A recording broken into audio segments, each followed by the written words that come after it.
Hello! Today's book, the first one up, is Pinocchio. On the back it says, Pinocchio the puppet wants to be a real boy, so he must prove to the Blue Fairy that he is brave, truthful, and unselfish. To help Pinocchio, Jiminy Cricket is given the job of being the wooden boy's conscience.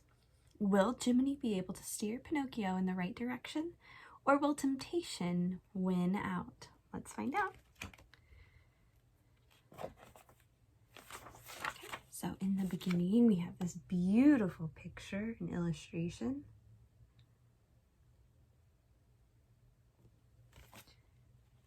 And we have the title page.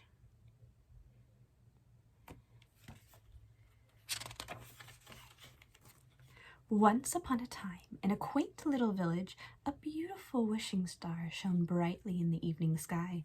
A cricket named Jiminy wandered along the village streets. He spotted a lighted window and went inside.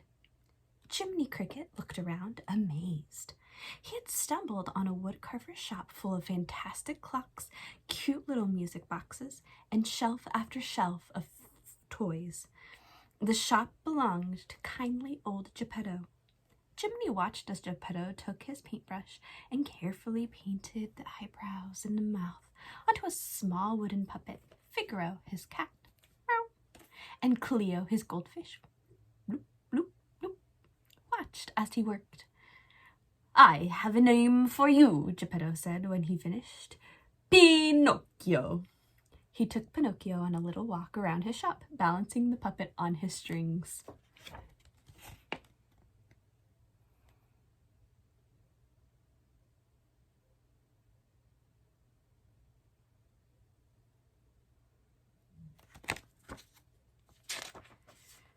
Later, Geppetto and Figaro climbed into bed. Geppetto gazed out the window and, looking up at the sky, "It's a wishing star!" he cried. Then he made a wish. As Geppetto slept, he dreamed about his wish. He had wished that Pinocchio might be a real boy. Suddenly, a brilliant light filled Geppetto's room. It sparkled and grew into a beautiful blue fairy. "Good Geppetto," the fairy said. "You deserve to have your wish come true." She waved her magic wand over Pinocchio, saying, "Little puppet made of pine, wake! The gift of life is thine." "Am I a real boy?" Pinocchio asked. "Not yet," the fairy explained. "First, you must prove yourself brave, truthful, and unselfish. You must learn to choose between right and wrong." And with a little coaxing from the Blue Fairy, Jiminy Cricket agreed to be his conscience. Then she was gone.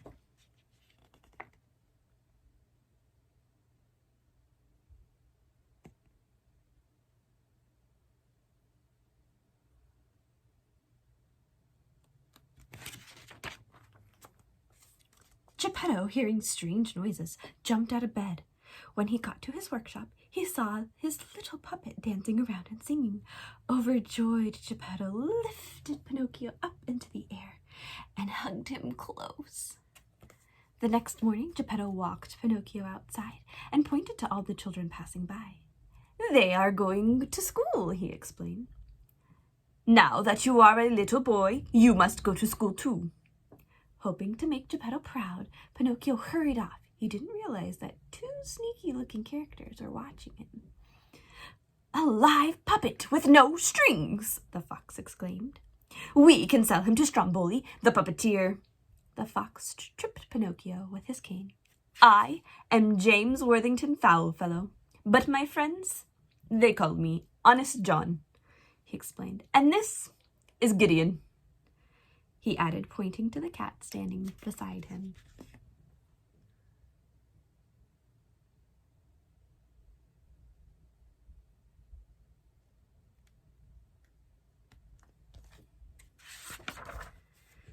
Pinocchio looked up at Honest John. "I have to get to school," he explained. Honest John convinced Pinocchio that school was a waste of time. "Come with us," he coaxed. "We'll make you a star." Back At Geppetto's workshop, Jiminy Cricket hurried into his coat and his hat, and he ran out the door to follow Pinocchio to school. He saw Honest John and Gideon and Pinocchio heading down the street in the wrong direction. Soon, Jiminy caught up with Pinocchio and tried to change his mind, but it was too late. Honest John had convinced Pinocchio to go on stage. They were going to see Stromboli the puppeteer. Honest John led Pinocchio right into Stromboli's greedy hands. That night, Pinocchio made his stage debut with Jiminy Cricket in the audience. Everyone was amazed to see a singing, dancing puppet with no strings. When the show was over, the crowd applauded wildly and threw gold coins at Pinocchio's feet. Pinocchio loved all the attention, and Stromboli loved all that money the little puppet was making for him. Later that night, Pinocchio couldn't wait to get home to tell Geppetto all about his new career. When Stromboli heard Pinocchio talking about going home, he threw him in a cage and locked the door.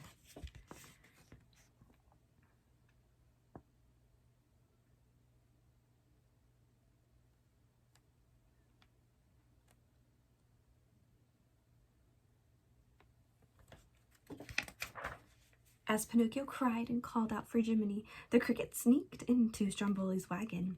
Jiminy couldn't believe his eyes. He saw Pinocchio locked in a cage. As Jiminy was trying to free Pinocchio, the blue fairy appeared.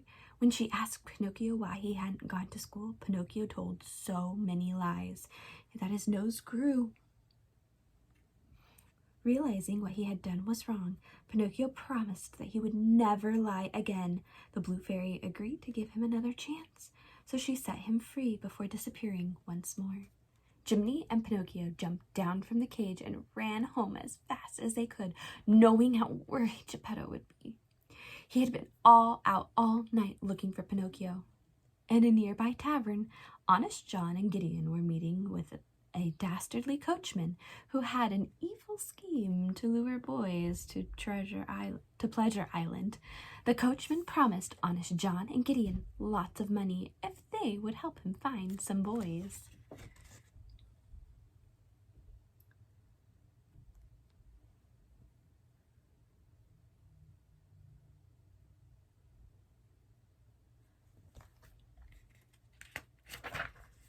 Soon, Honest John and Gideon were back on the streets where they had spotted Pinocchio. Pretending that Pinocchio looked sick, Honest John convinced the little puppet that he needed some time to rest and some relaxation on Pleasure Island. Honest John and Gideon led Pinocchio down the street. They told him all about the wonders of Pleasure Island. Games and toys, candies, ride, and all of it was free. Poor Jiminy tried to catch up to them, but again, it was no use. Outside the village, Honest John turned Pinocchio over to the coachman.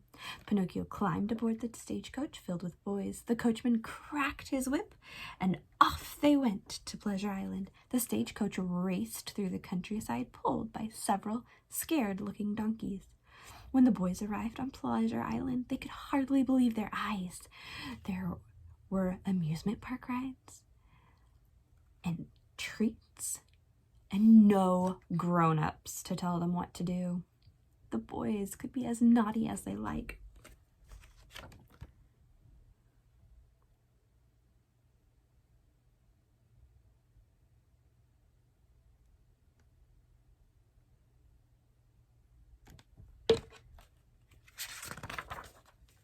Pinocchio soon made friends with a boy named Lampwick. "If my mother could see me now, she'd have a fit," he'd explained to Pinocchio, who was about to sample some treats.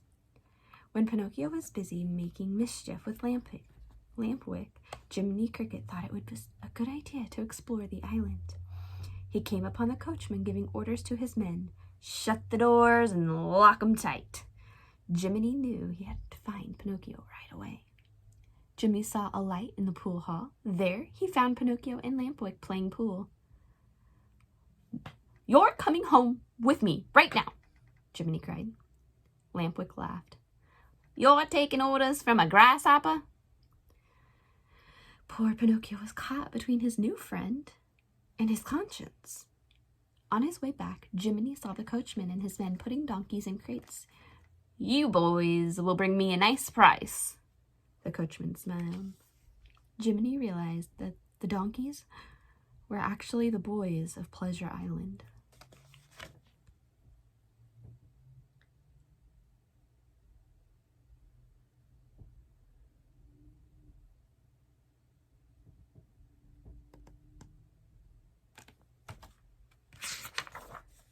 Jiminy ran back to warn Pinocchio, but it was too late. Lampwick had already changed into a donkey and was charging around in fear. Poor Pinocchio stared in horror as he sprouted his own set of donkey ears and a tail. "Quick! We've got to get out of here!" yelled Jiminy. Pinocchio and Jiminy Cricket raced across the now deserted island, leaving the coachman and the poor donkeys behind. They climbed up the cliff rocks and jumped into the sea. Exhausted, the pair finally reached the shore and headed for home.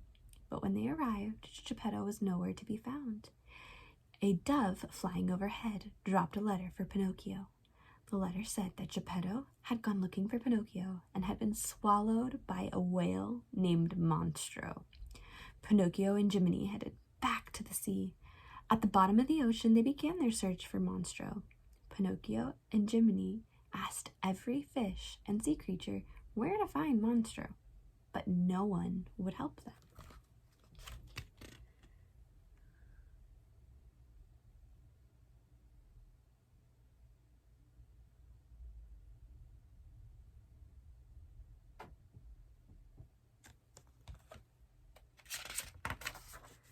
Suddenly, after searching everywhere and asking every fish under the sea, Pinocchio spotted Monstro just as the monster was waking up. Meanwhile, deep inside Monstro's belly, Geppetto was hoping for a miracle.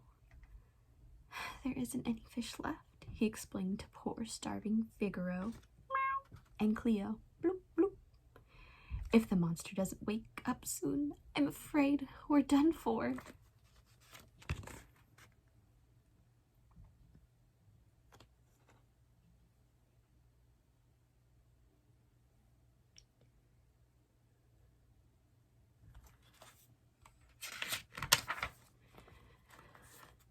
Suddenly, Monstro started to swim. He was ready for lunch. He opened his gigantic jaws and he sucked in an entire school of fish, and Pinocchio along with them. Pinocchio and the fish swam down the whale's throat and into his giant belly. When he got there, Pinocchio found himself in the arms of a very, very happy Geppetto. "We must get out of here," Pinocchio said. "But how?" Then Pinocchio had an idea. He began chopping up furniture. "We'll start a fire and make lots of smoke," Pinocchio said. "Then Monstro will sneeze us out." Achoo! Monstro soon felt the fire in his belly. Inside, everyone quickly jumped onto a raft that Geppetto had built and paddled toward the whale's throat. Monstro let out an enormous sneeze and blew the raft out to sea. Choo!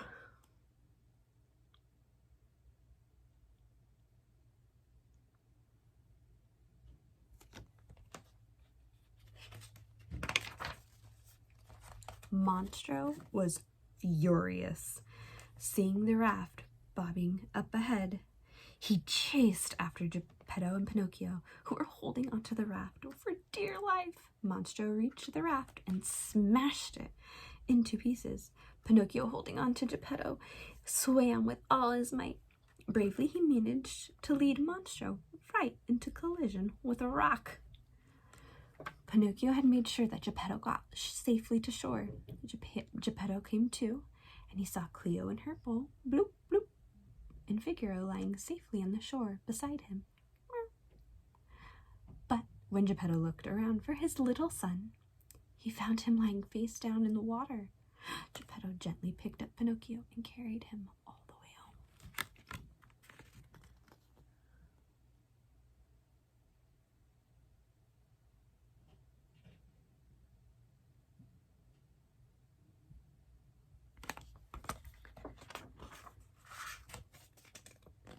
Once inside, Geppetto laid Pinocchio on his bed and knelt beside him, wishing with all his heart for Pinocchio to wake up. Suddenly, the Blue Fairy appeared. She waved her wand over Pinocchio, saying, "You have proven yourself brave, truthful, and unselfish. Now you will become a real boy." The lifeless wooden boy was suddenly transformed into a real live boy. Geppetto was so happy that his wish had finally come true. He wound his music boxes, and everyone began to dance. What a celebration they had! The woodcarver, his son, the cat, meow, and the goldfish, bloop, bloop, and a wise cricket named Jiminy. When you wish upon a star, makes no difference who you are. When you wish upon a star, your dreams come true. And that, my friends, is the end of Pinocchio. Here's that beautiful picture of the town and the wishing star that the Blue Fairy came from up here on this side. And that's the end. Until our next book. Bye, friends!